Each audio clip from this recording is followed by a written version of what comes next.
Al Jazeera Podcasts. Today, fresh reinforcements for Russia's war in Ukraine from North Korea. Pentagon says it now has evidence that roughly 10,000 North Korean troops are in fact training inside Russia and likely headed to the border with Ukraine. As the war nears its third year and both sides scramble for troops, how will this impact the front lines? I'm Natasha Del Toro, and this is The Take.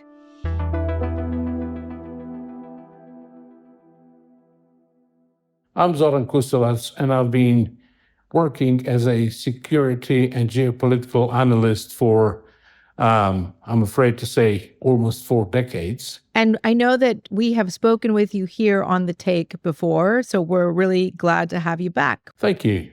So we're talking today about North Korea and Russia and the war in Ukraine. The U.S. Pentagon said on Monday that North Korea has sent 10,000 troops to Russia to train. It's also stated that these North Korean soldiers were likely to fight on the battlefield front lines against Ukraine. And this has generated a lot of headlines.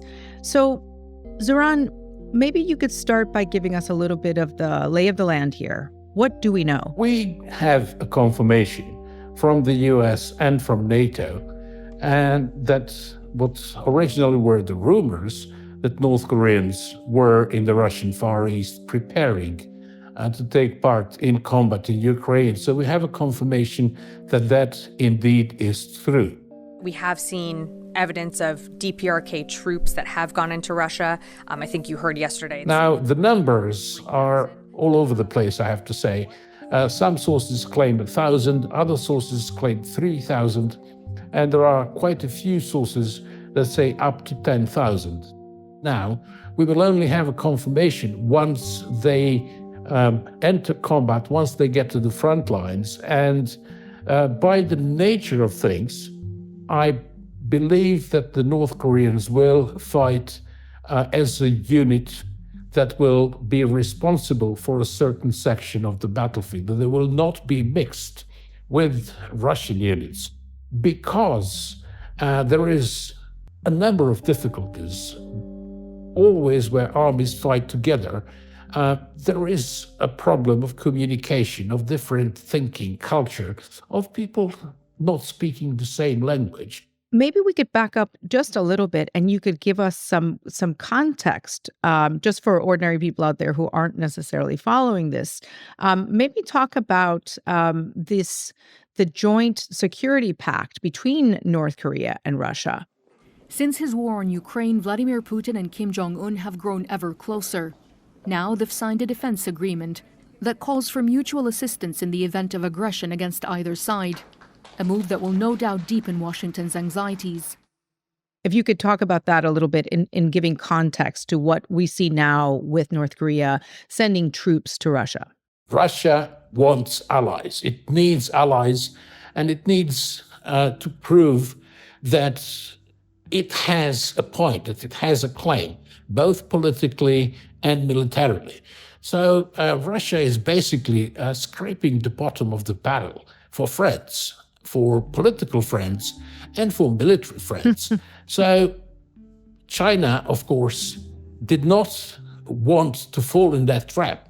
China said, well, we support you in principle, but we also support the inviolability of borders, and we're not going to send our soldiers. We're not going to give you first choice weapons. We're not going to provide you with a victory over Ukraine. So the Russians are looking for somebody, and North Korea came up. And of course, Russians want to show, first of all, domestically. One mustn't forget that even though Russia is not a democratic society, it still has some public opinion. It still has people who look around them, who see their sons and their neighbors and relatives' sons getting drafted into the war, many of them coming back in black bags and coffins.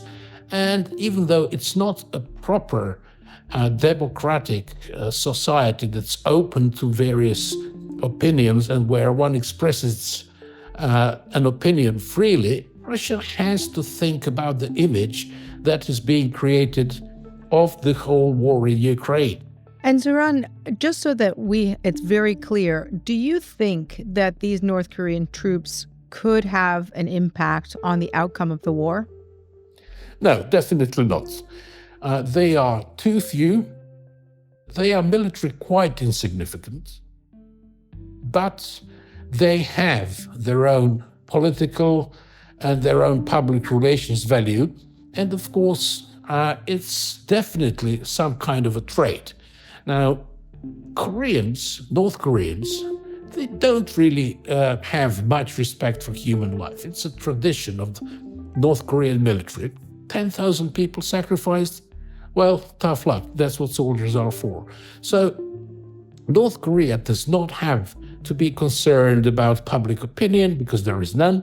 But Russia must have traded with them. They must have said, okay, it's in your interest to gain military knowledge of a modern war, so we'll let you fight, even if they were to lose some territory. But you have to increase your supplies of artillery shells, you have to increase your supplies of simple drones that you're producing, maybe some tactical ballistic missiles that Russians are expending of their own production. They have problems without some of the Western electronic components. They can't produce the whole set of missiles that they used to. So this is definitely a trade between Russia and North Korea that does not have military success on the battleground as its direct aim. Well, I think that seems like one bit of good news for Ukraine. And I want to now shift the topic a little bit now to talk about the impact of this geopolitically. You know, the arrival of these new troops to the front lines has shaken up the Asia Pacific. It's a region that's very far from Eastern Europe. But the South Korean president, Yoon Suk-yeol, said that the cooperation between Russia and North Korea could go so far as threatening South Korea's national security. With the war in Ukraine going on for 3 years, North Korea has deployed troops to Russia beyond providing weapons. The illegal military cooperation between Russia and North Korea is a significant security threat to the international community and could pose a serious threat to our national security. Zoran, what's the concern there? It's a very realistic concern, and it's not an exaggeration.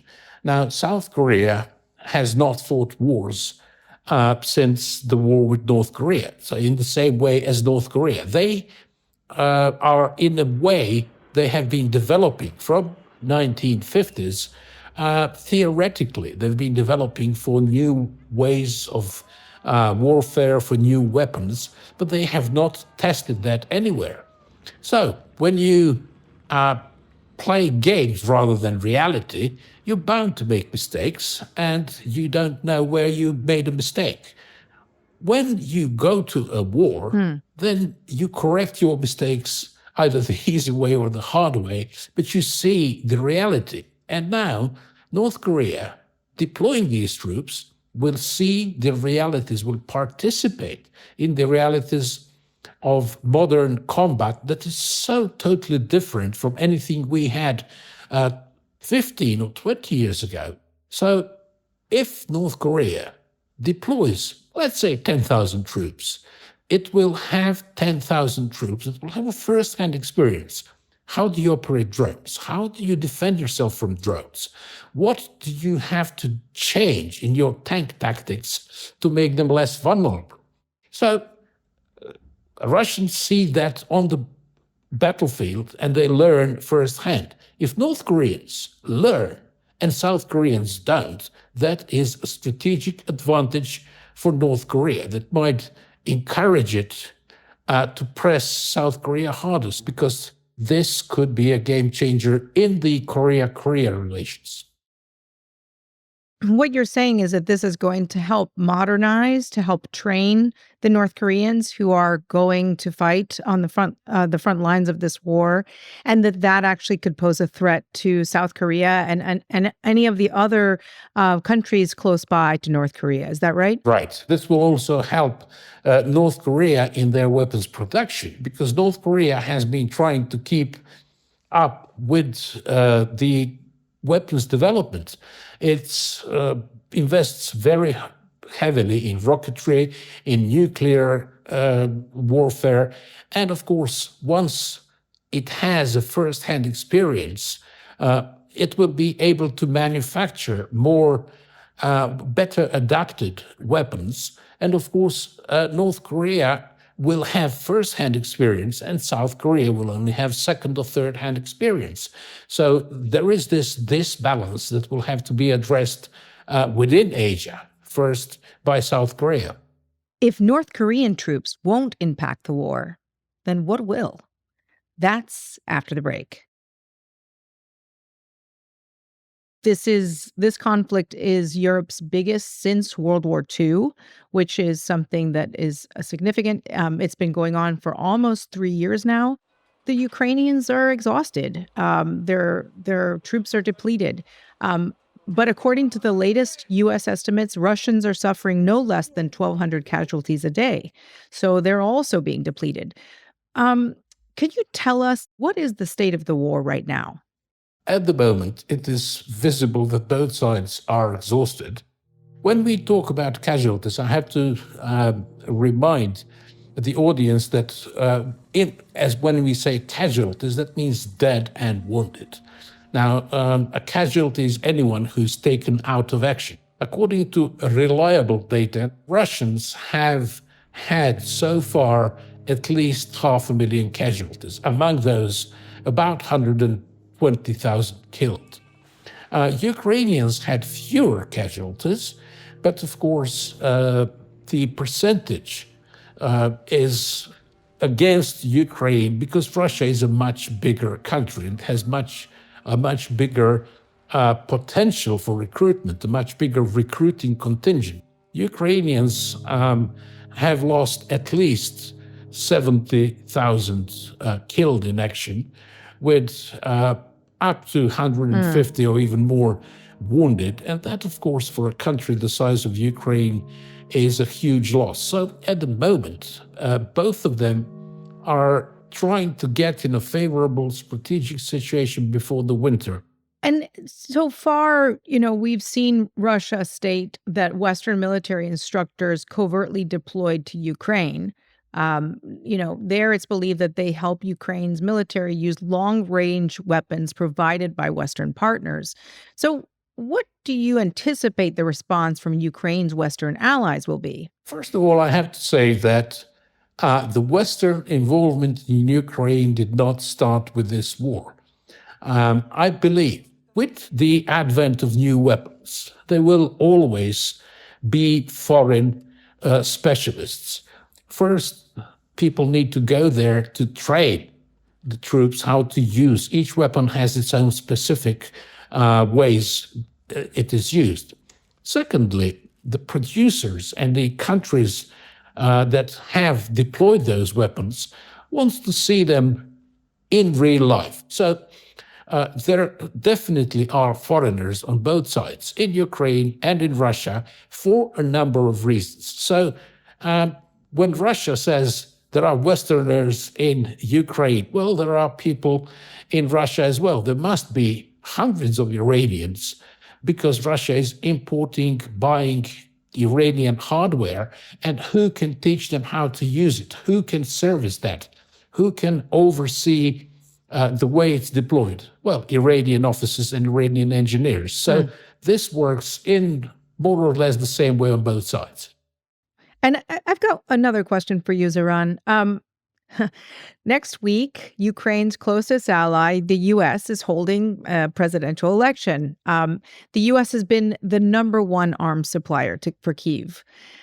How could a change in the White House spin things as we get closer to this third year of the war? More than arms supplier, the U.S. has been the force supporting Ukraine, supporting the right of Ukraine to defend itself, supporting the practically obligation of the Western free world to help Ukraine.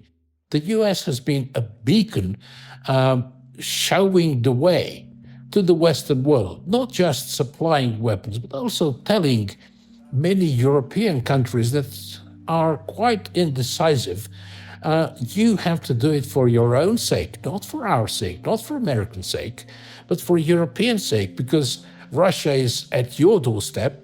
And if you don't stand up to Russian aggression in Ukraine one day, you might experience it in your own country in future. That, of course, is a very nuanced message, because even the US has never advocated sending first-line fighting troops to Ukraine because the US wants, like everybody else, to avoid a full confrontation between Russia and NATO. But if Donald Trump comes, everything will be stood on its head. In that war, unless I'm president, I'll get it done. I'll get it negotiated. I'll get out. We got to get out. First of all, Trump is not experienced in negotiations. Trump is not experienced in reaching compromises and in getting deals with multiple players with multiple ideas. He is a typical entrepreneur, a guy who doesn't respond to anybody, and he takes decisions that, frankly, have been disastrous in the foreign political arena. So there is a lot riding on this election, obviously not just for, domestic matters in the U.S., but also very much for Ukraine and for the world. Absolutely so. I'm quite surprised, I have to say. In my career, I've interacted with the U.S. military a lot in many conflicts, and I have a huge respect for most of American soldiers and officers. They seem to be very much pro-Trump, and I can understand that. It's a mindset that often falls for those simplistic messages. I wouldn't hold it against him, but I'm just asking myself, how can someone who has spent his lifetime, spent his career fighting bullies in the world, trying to redress international injustices, suddenly vote for somebody who says, well, we will just pull out and America will no longer guarantee anyone's freedom, anyone's security? To me, that's quite a mystery. And that's The Take. We'd love to hear more on your thoughts and comments on today's episode. How do you think the U.S. election will impact Russia's war on Ukraine? Let's keep the conversation going.